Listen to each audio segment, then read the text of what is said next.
Geoff Avaha, le directeur général adjoint média de Tam Tam Group Press, est notre invité du jour.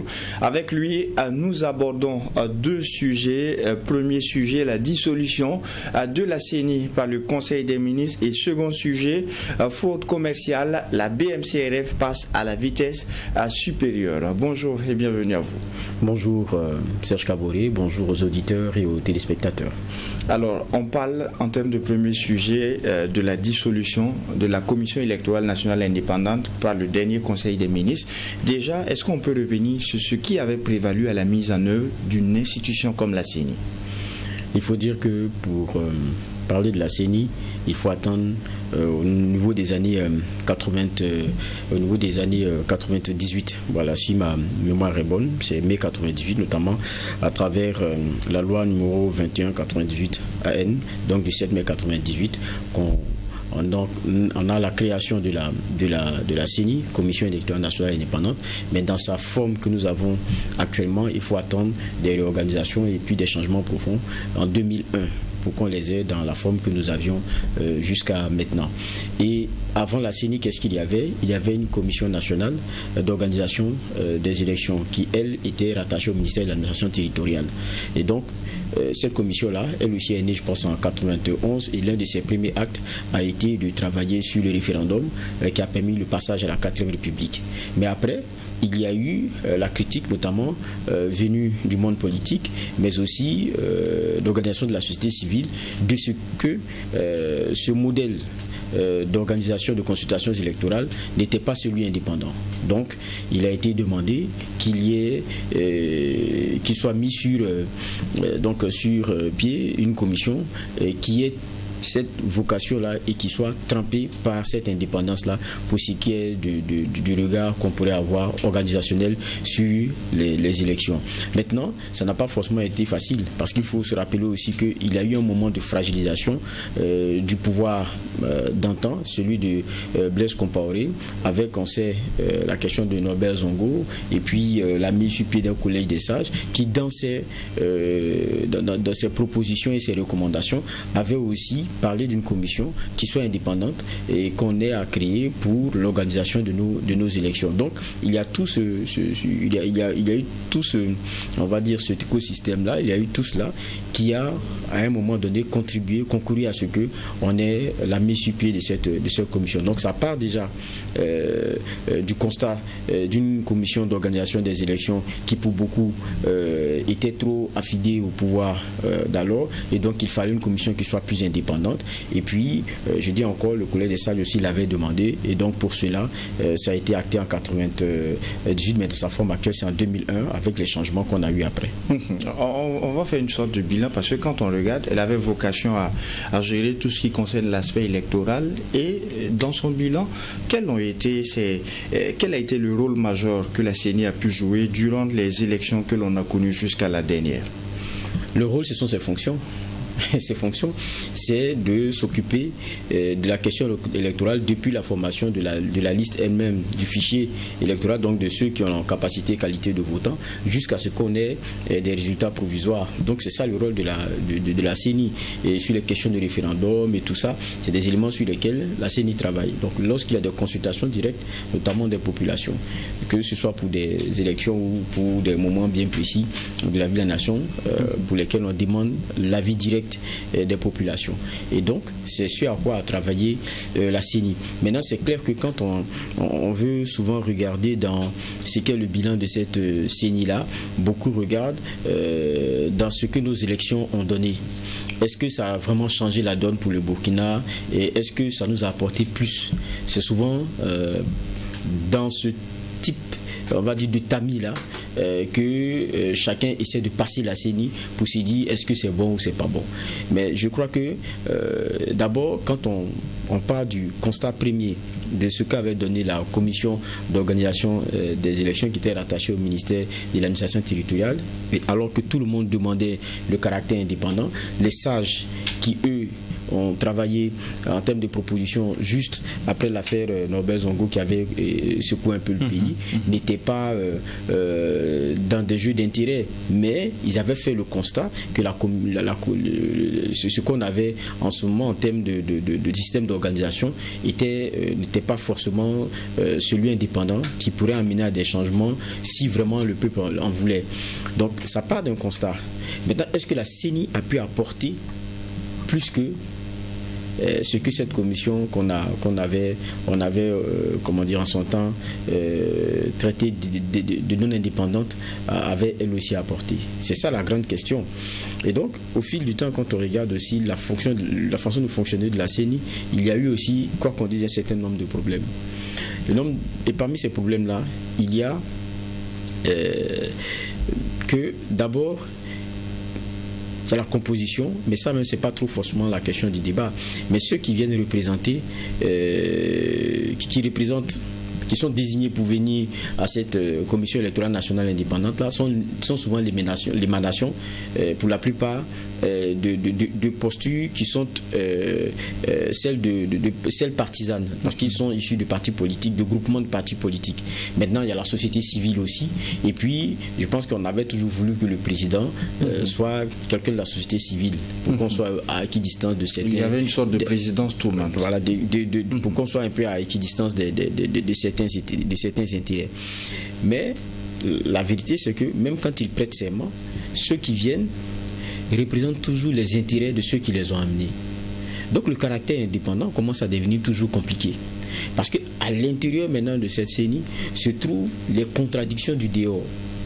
Malgré qu'ils aient prêté serment pour venir travailler à l'indépendance du processus électoral ou bien de consultation, il y a que la vocation de chacun et l'objectif de chacun, c'est toujours de représenter les intérêts de son groupe. On part, on prend les mots d'ordre et on revient, on les défend à l'intérieur.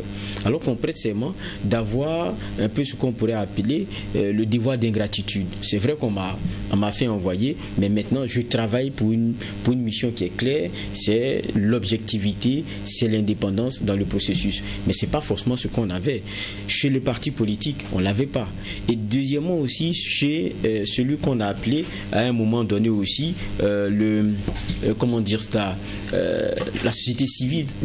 Une société civile qui était plus politique même que le politique, parce que étant l'émanation même du politique. Donc en définitive, dans ce jeu d'intérêt là, on se retrouve à travailler à ce qu'on soit représenté par le bras politique et représenté par le bras société civile. Donc on veut créer le basculement en interne. Ça commence à devenir un peu plus compliqué.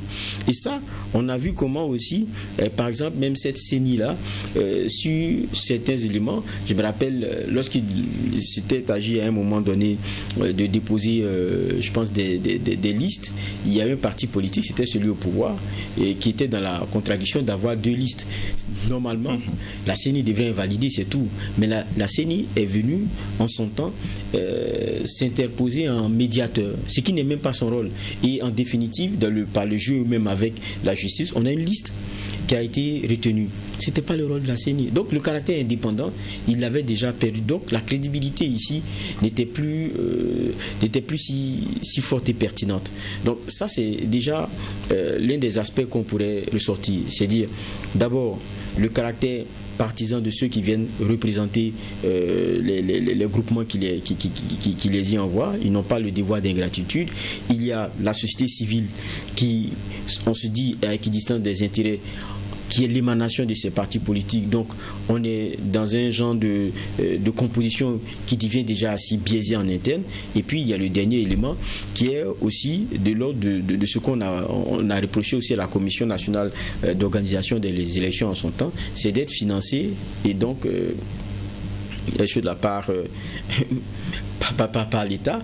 Et donc on sait que qui donne les moyens peut influencer d'une certaine façon, ne serait-ce que par la nature, ou ça veut dire on va dire l'intensité des moyens qui sont donnés, ou bien même dans la répartition en interne. C'est des éléments qui peuvent d'une façon ou d'une autre avoir des impacts sur le terrain. Et donc ça fait que le caractère indépendant qu'on veut à cette commission nationale électorale là peut l'être difficilement à 100%. Maintenant, je dis, la CENI ne peut pas porter seule aussi tous les avatars de ce qu'on a connu comme peut-être insatisfaction dans nos processus électoraux. Parce que n'oublions pas que la CENI, son rôle, c'est quoi? C'est travailler sur le fichier jusqu'à ce qu'il y ait les résultats provisoires. Mais quand vous regardez aussi au fond, disons-nous les choses tout nettes, et ça, en son temps, la CENI le disait très souvent, nous avons un rôle d'arbitre. Maintenant, la qualité du match, ce sont les joueurs. Si les gradins sont vides, ce n'est pas forcément l'arbitre, c'est la qualité du jeu qui est servie. Et à la réalité, c'est qu'au fil du temps, au Burkina, on a vu que le Burkinabé était peu intéressé par les consultations électorales, par nos élections. Parce que pour eux, c'est biaisé depuis le départ. Donc même l'arbitre qui vient jouer, si on se dit que même tout est truqué, le match est truqué, personne ne vient dans les gradins, personne ne veut parier. L'arbitre même qui est à l'intérieur, on ne connaît pas son rôle. Ils sont sifflés, peut-être même qu'ils sont sifflés pipés. Donc c'était ça un peu la perception que le Burkina avait de cela. Donc c'est pas forcément la seule CENI qui porte ce chapeau. Il y a la qualité aussi de nos acteurs politiques. Il y a l'offre politique même qu'on mettait en face, et puis il y a le jeu, le saint jeu qui devait être fait, mais qui était forcément bipé. Donc tout cela, quand vous regardez, ça ne donnait pas forcément quelque chose d'intéressant. Donc si on veut parler du bilan, moi c'est comme ça que je peux regarder la chose. Où il ne faut pas forcément charger seulement la CENI, tout s'imbrique. Et c'est pour cela qu'on avait ces éléments-là. Quoi que l'on dise, la CENI, malgré tout, avec son cheminement, a connu des hauts et des bas. On passe au silence tout ce qu'on a eu comme difficulté dans la désignation des premiers responsables de la CENI. Et aujourd'hui, lorsqu'on regarde l'évolution sociopolitique du Burkina, on en vient à cette décision au dernier Conseil des ministres de dissoudre la CENI, la Commission électorale nationale indépendante. Est-ce que vous l'avez senti venir quand on regarde le contexte du Burkina, et est-ce que c'était inévitable quand on regarde les postures? Mais je crois que ce que je disais à un moment donné là, c'est très important. C'est quoi le rôle de la CENI? C'est organiser des élections. C'est organiser tout ce qui est consultation directe du peuple dans son expression. C'est-à-dire référendum sur certaines questions et tout. Mais est-ce qu'aujourd'hui, le schéma dans lequel on est dans un schéma où on va avoir des élections dans peu de temps ou quoi que ce soit? Ça, c'est une question qui est principale. Si on est dans la logique de ce qu'on entend comme discours, la question des élections, c'est pas forcément demain la veille. Voilà, c'est pas forcément la priorité. La priorité est d'abord sécuritaire. Et dans cette priorité sécuritaire-là, il y a la question de la mobilisation des ressources. Je pense qu'on a tous écouté le ministre Zerbo qui a donné ses explications. Et je pense que c'est assez logique au regard de ce que nous lisons comme posture aujourd'hui, au regard de ce que nous voyons expliquer comme vision. Il y a un principe clé, c'est celui d'abord du rétablissement de l'entièreté du territoire national et surtout de le renforcer. Je crois que c'est de ça qu'il s'agit. Et là-dessus, il y a des avancées qui sont en train d'être faites. Et la question d'organisation d'élections est tributaire de cela. Et d'ailleurs même que ce n'est même pas forcément la priorité aujourd'hui. La priorité, c'est la question sécuritaire. Et derrière cette question sécuritaire, pour avoir les effets escomptés, il faut une mobilisation de ressources. Alors qu'on a une institution qui est là, qui a pour vocation l'organisation d'élections, qui n'est pas aujourd'hui à l'ordre du jour, mais qu'on doit continuer d'entretenir. Mais on l'entretient pourquoi et à quelle fin?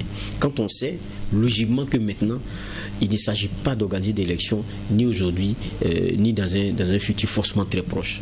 Donc ça veut dire que clairement, ces missions-là, il faut les revoir. On a une administration qui est là, pour lesquelles on peut ramener un certain nombre d'éléments fonctionnels, le temps peut-être de regarder et puis d'avoir une autre réconfiguration. Je pense que c'est assez logique. Et ça, c'est pas un élément qu'on pourrait, comment dire cela, sur lequel on pourrait faire la fine bouche.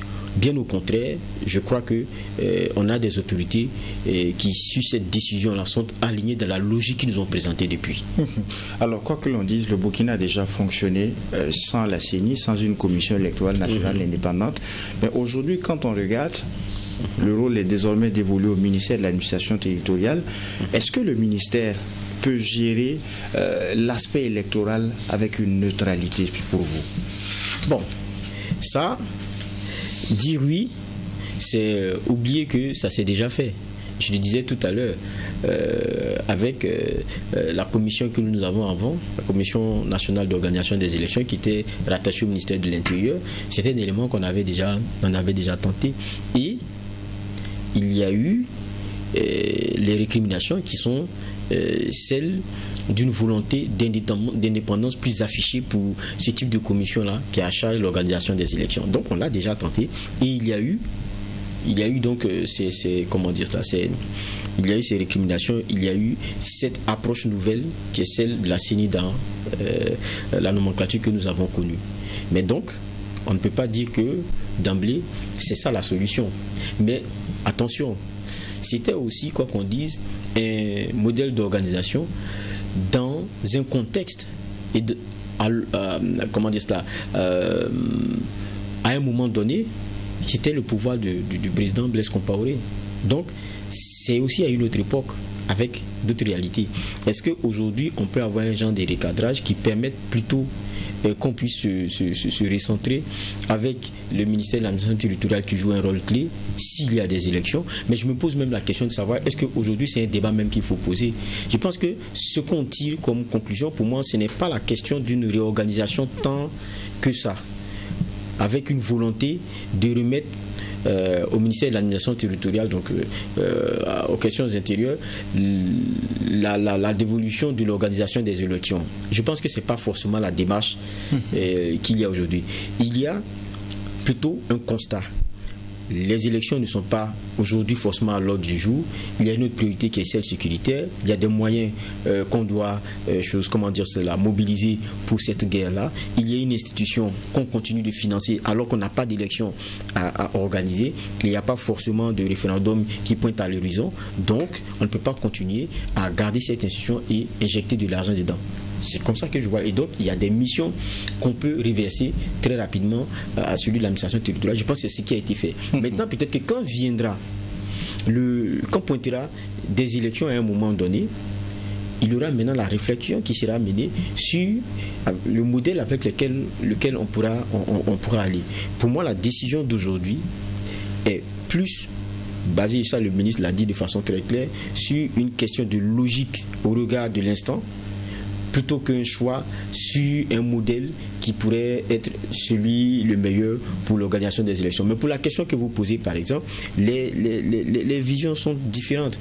Quand vous prenez par exemple le cas du Sénégal, ils sont dans ce contexte-là, avec une organisation des élections qui ne passe pas par une commission électorale nationale indépendante. Mais quand vous regardez, ils sont parvenus à plusieurs reprises à avoir des élections, en tout cas qui ont le gage de la crédibilité, avec des changements où le président même sortant n'a pas pu rester, où le poulet même du président sortant, avec tout ce qu'on a mis comme moyen, n'a pas pu passer. Donc ça donne aussi l'impression que c'est un élément possible. Mais même les Sénégalais qui ont réussi à avoir ce type de résultat avec cette façon de faire sont en train de travailler à venir avec une commission électorale nationale indépendante, parce qu'ils estiment que ce mode d'organisation-là qui est rattaché directement au ministère n'est pas forcément celui qui soit le plus opérant en matière d'indépendance. Donc, c'est-à-dire que pour ceux qui disent qu'il faut y aller, vous allez vers certains qui tentent d'y sortir.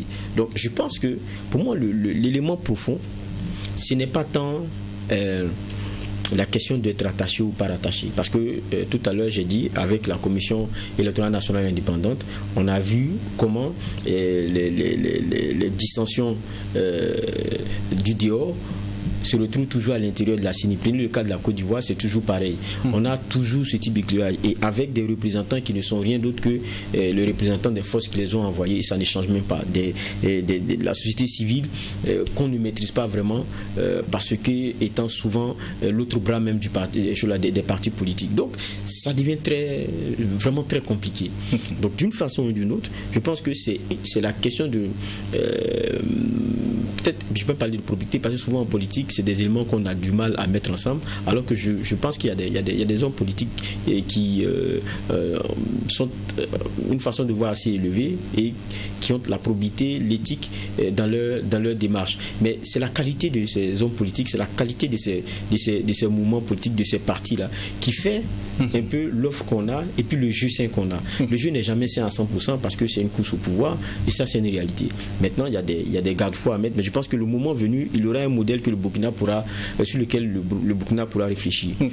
Alors Geoffroy, l'actualité c'est aussi la BMCRF, la BMCRF qui était sur le terrain à travers une opération dite zéro pitié. La BMCRF est d'abord passée par une étape de sensibilisation et tout est parti du constat d'une augmentation tout azimut que l'on avait sur le prix des motos. Vous, quelles sont vos clés de lecture par rapport à cette situation? Déjà, je crois que nous sommes des médias et on a des émissions d'expression directe. On avait plusieurs fois, on a toujours des appelants qui se plaignent de la vie chère, de l'augmentation de certains prix, parce que quand on dit vie chère, souvent c'est beaucoup plus les denrées voilà, qui sont contrôlées là, par les prix et qui sont souvent voilà, critiquées, l'huile, le tout, machin, voilà. Mais la question des motos sont des éléments qui reviennent. Parce que beaucoup ne comprennent pas comment on nous vend une moto assez chère alors qu'on est dans un monde globalisant aujourd'hui, où ne serait-ce que sur TikTok ou sur je sais pas moi, Facebook ou quoi, vous avez les mêmes motos là avec les prix où les commerçants vont les prendre. Donc vous, quand vous regardez, vous vous dites mais attends, pourquoi est-ce qu'il y a un écart aussi monstre? Je pense qu'il y a un ministre même qui, au détour d'une visite dans un pays asiatique, quand il revenait, a dit aussi la même chose sur l'écart qu'il y a notamment entre les prix d'achat là-bas et puis à combien les motos là sont vendues ici. Donc c'est un élément de plainte qui revenait donc très souvent. Et donc c'est compréhensible qu'à un moment donné, il y ait l'autorité qui accepte et qui décide d'y jeter un regard. Peut-être que c'est le début de quelque chose qui va aller sur d'autres secteurs, mais en tout cas, c'est le début que nous constatons aujourd'hui avec la BMCRF. Mais pour vous, pourquoi les motos sont-elles devenues un produit sensible en termes de spéculation à ce point? On est un pays de deux roues. On a fait le choix. Ici, bon, ça peut être aussi quelque chose que peut-être on peut expliquer de façon sociologique, mais vous voyez dans les familles, les gens ont fait le choix de, comment on appelle ça, de la mobilité individuelle.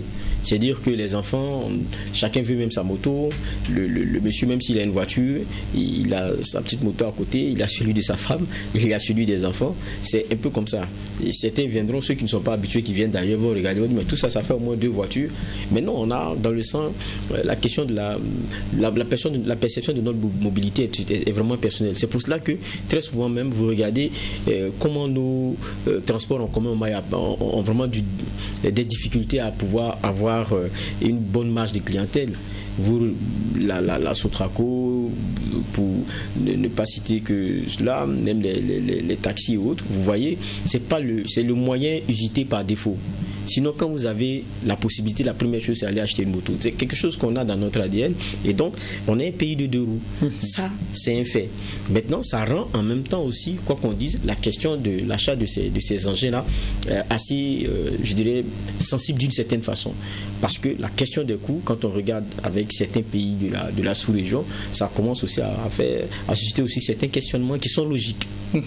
Quand on regarde aussi, de l'autre côté, il y a les commerçants qui dénoncent un certain nombre d'acharnements au niveau des taxes, qui disent ne pas s'en sortir, ne serait-ce que dans l'acheminement de ces motos de l'extérieur vers le Burkina.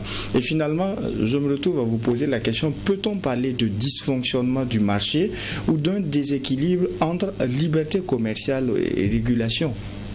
Je pense qu'il y a il y a un peu de tout, hein, mais il y a une enquête que la BMCRF avait eu à diligenter, je pense il y a déjà quelques mois, qui nous avait permis de regarder un peu dedans. Ils nous ont fait un petit point, et dans le point, il ressortait qu'il y avait beaucoup de revendeurs qui s'adonnaient à la spéculation.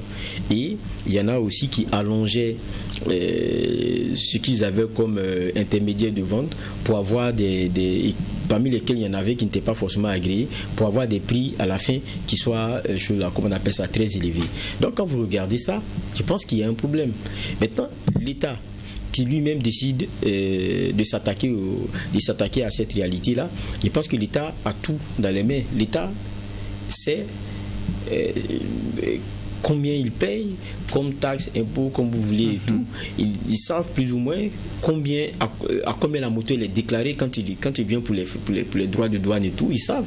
Et ils constatent aussi les prix à la fin qu'il y a sur le marché. Donc s'ils décident d'intervenir, c'est parce que pour moi, je pense qu'il y a quand même aussi peut-être un abus quelque part. Maintenant, et ça aussi, c'est l'avis de la plupart des Burkinabés. Ça, c'est quelque chose d'empirique. La plupart des Burkinabés trouvent que pour certaines motos, quand on regarde, il y a quand même à se poser des questions. Comme un genre peut-être d'entente, on ne sait pas trop forcément, pour des prix qui restent hauts. Mais en même temps, la même enquête aussi avait posé des problèmes de rareté pour certains types de motos, les questions d'acheminement, l'enquête en question. Donc ça veut dire que d'une part, on a ceux qui font de la spéculation, mais d'autre part aussi, il y a la réalité clairement des commerçants, des importateurs ou autres, par rapport à des coûts quelquefois qui sont très, très élevés. Maintenant, entre les deux, il faut se situer. C'est pour ça que je dis, dans l'opération qui est en train d'être menée, il faut beaucoup d'explications. Je pense que c'est peut-être ce qui manque. Il y a, qu'on dise, on a sensibilisé, on a passé le cap on a passé maintenant le cap de la sensibilisation. Il faut la fermeté. On est tous d'accord. Ça, il faut vraiment la fermeté. Parce que quand on a regardé, il y avait beaucoup d'éléments. Il y avait d'autres qui n'avaient pas un certain nombre de papiers. Je pense que les éléments avaient été ressortis, notamment par par le coordinateur lui-même. Vous devriez avoir par devers vous quand même un certain nombre de papiers pour pouvoir exercer le métier. Donc ceux qui n'avaient pas des documents, ils ont été fermés. Et ça, c'est quelque chose de logique. Maintenant, il y avait un aspect qui peut-être a interpellé tout le monde, et je pense que c'est ça qui est le fond de la chose, attendu par la plupart des Burkinabés, c'est la question du prix des motos. Et certaines motos ont été donc prises, enlevées, parce que il y avait l'application d'un prix de vente, d'un tarif de vente abusif. C'est le terme là, tarif de vente abusif. C'est ça le gros problème, parce que la plupart des Burkinabés disent aujourd'hui les motos là sont trop chères, alors qu'on sait à quel prix vous les achetez. Et on montre à la télé et tout que des motos sont en train d'être enlevées chez des commerçants parce que le tarif de vente qui est appliqué est abusif. Donc quand on parle d'abus, ça veut dire qu'on n'est pas on n'est pas dans les règles. Et le commerçant, le commerçant a besoin de comprendre c'est quoi. Et le consommateur lui aussi, quand il entend ça, il dit bon, donc ça veut dire que moi des fois, pour prendre le langage du commun, quelquefois tu peux aller puis on va te taper. C'est comme ça qu'on dit dans le langage citadin qu'on a, dans notre langage familier. Mais dans ce cas, quand vous dites qu'on peut prendre, c'est-à-dire que le fait que quelqu'un vende trop cher, c'est illégal qu'on lui prenne, mais il faut qu'on ait des barèmes. Il faut que le consommateur, lui aussi, quand il est sur le marché, il sache au regard de la communication qui a été faite que celui-là, ce qu'il fait là n'est pas bon, moi je peux le dénoncer. Et lui aussi il aura peur de le faire. Mais jusqu'à présent, on n'a pas là-dessus, et c'est ça le gros problème, on n'a pas là-dessus le maître mot. Maintenant, beaucoup décrit un peu l'opération en elle-même. Moi je suis désolé, c'est dans les fonctions, c'est dans les missions de notre État que de réguler. Il y en a qui estiment que la BMCRF a eu la main assez lourde en emportant des motos, en procédant à la fermeture et tout aussi. Je ne sais pas comment est-ce que l'affaire elle est encadrée, mais il y a une réalité. C'est que la question du prix ne doit pas être de l'ordre d'un arrangement. C'est bien clair dans la loi que nous avons concernant la concurrence. Et là-dessus, il ne peut pas avoir d'entente quelconque pour maintenir des prix à un certain niveau. Et de façon empirique, c'est l'impression que certains ont. Est-ce que c'est vrai? Est-ce que c'est pas vrai? Ça, c'est autre chose. Mais de façon empirique, c'est un truc qu'il y a des prix qui sont partout où vous allez voir que pour certains modèles, tout le monde est aligné sur un prix et ils ne comprennent pas. Alors que quand ils regardent dans un monde globalisant, quand ils regardent, ils se rendent compte que voilà le prix auquel on le vend. Là où ils vont le chercher, ou bien dans la sous-région, voilà les facilités que les autres offrent, voilà les prix qui sont appliqués. Donc il y a des questions naturelles, mais n'oublions pas aussi que même si vous pensez que le prix il est libre, on dit qu'il est seulement le seul jeu de la concurrence. Donc l'entente, c'est un élément anticoncurrentiel qui n'est pas légal, et donc c'est normal que, et lorsque l'autorité a aussi cette impression, je pense que je peux lire même l'article, le fameux article 6 qui d'abord Parce que quand vous prenez de l'article, des premiers articles jusqu'à celui 5, parlant de la loi sur la concurrence, ça revient un peu sur la question de la libre concurrence, sur certains éléments. Et on dit que les dispositions ci-dessus ne font pas obstacle à ce que, sur décision du Conseil des ministres, le ministre en charge du commerce, après avis de la Commission nationale de la concurrence et de la consommation, adopte des mesures temporaires contre les hausses excessives de prix. Lorsqu'une situation de crise, des circonstances exceptionnelles ou une situation de fonctionnement manifestement anormal du marché dans un secteur économique donné les rendent nécessaires. Donc, ça veut dire que le ministre en charge du commerce a cette latitude-là. Lorsqu'on se rend compte que dans un secteur donné, les prix qui sont appliqués sont... Et la situation, on dit, une situation de fonctionnement manifestement anormal du marché. Et quand on regarde le secteur de moto, il faut le dire très clairement, il y a une situation de fonctionnement qui est, en tout cas, manifestement anormale. Et c'est peut-être dans cela que les autorités ont décidé de regarder. D'abord avec l'enquête qui a été menée par la BMCRF qui a montré un certain nombre d'éléments, et puis aujourd'hui avec les mesures qui sont en train d'être lancées. Maintenant, quand on évoque la question de la libre concurrence, la fixation du prix qui est le seul jeu de la concurrence, ça veut dire que chacun est libre de donner son prix. Maintenant, le consommateur, lui aussi est libre de son choix. Ce qui est interdit, c'est l'entente. Alors que la preuve de l'entente est difficile à démontrer. Maintenant, on ne peut pas venir vous enlever. Et je le dis encore, je le dis encore au regard de ce que je lis sur la loi de la concurrence, parce que vous avez fait tel prix. Tant que on est dans le jeu libre des marchés, si vous le vendez à 3, vous vendez à 3 millions, alors que vos voisins vendent à 2 millions, les consommateurs vont aller à 2 millions. C'est simple. C'est logique, mais est-ce qu'on peut venir vous prendre parce que vous avez pris, vous le faites à 3 millions? Le libre jeu de la concurrence fera que vous allez être obligé de descendre si vous voulez vendre. Mais le problème au Burkina, c'est qu'on est un genre d'alignement. Donc, le consommateur n'a pas forcément le choix. Et dans ce cas de figure, c'est logique qu'il y ait une intervention. Maintenant, je pense que l'intervention doit être explicitée. On ne peut pas dire qu'il y a un tarif de vente abusif sans nous dire voici le barème. Voilà les barèmes, selon les catégories. Dans ce cas de figure, comment se positionne le vendeur, l'importateur, le dépôt-vente, et puis comment se positionne le consommateur de façon logique. Il faut qu'il y ait cette transparence-là pour que tout le monde soit à l'aise. Parce que s'il n'y a pas ça, la question de la vente, des tarifs abusifs là, c'est un peu compliqué. Et c'est une action saluée. Elle est louable beaucoup, mais il faut expliciter certains points. On attend de plus amples informations, même si beaucoup demandent à ce qu'on l'élargisse à d'autres aspects. Évidemment. Au niveau des coûts de loyer, au niveau de certains produits pharmaceutiques, au niveau de certaines priorités, les coûts de denrées de première nécessité. La perche est toute tendue en 30 secondes. 30 secondes. Prenez par exemple la question des loyers. Vous allez voir, qu'est-ce qui fait la difficulté? C'est comme la question des motos avec la BMCRF qui disait que vous avez dedans, on introduit plusieurs niveaux qui sont fictifs pour avoir à la fin un prix qui est élevé. Mais regardez la question des maisons. La spéculation, elle est faite par ceux qui n'ont pas construit, qui ne se connaissent même pas le prix des briques, mais qui sont des intermédiaires qu'on a mis entre le propriétaire et celui qui est demandeur du logement. C'est ça la réalité. Donc c'est des éléments qu'on doit essayer on doit essayer de voir. Et ça, si on ne règle pas, on aura une vie qui deviendra de plus en plus chère. On dira que la vie est chère, qu'est-ce que vous faites? Parce que tout le temps, on demande aux autorités, qu'est-ce que vous faites face à la vie chère? Mais il faut regarder dedans et puis taper dans la fourmilière. Donc quand on tape, c'est ça le problème. Souvent, c'est là où on se rend compte que celui-même qui dénonce, il participe à la vie chère. Et ça devient un problème. En tout cas, l'autorité est attendue sur la question. Merci à vous, Geoffroy Varage. Je rappelle que vous êtes le directeur général adjoint média de Tam Tam Group Press. Merci d'avoir accepté l'invitation. Merci. Merci à vous, auditeurs et téléspectateurs. Ainsi se referme ce numéro du Déj Matinal Info. En attendant, Dieu voulant de vous retrouver pour un prochain numéro, non seulement portez-vous bien, mais aussi et surtout que Dieu bénisse à le Burkina Faso. Au revoir.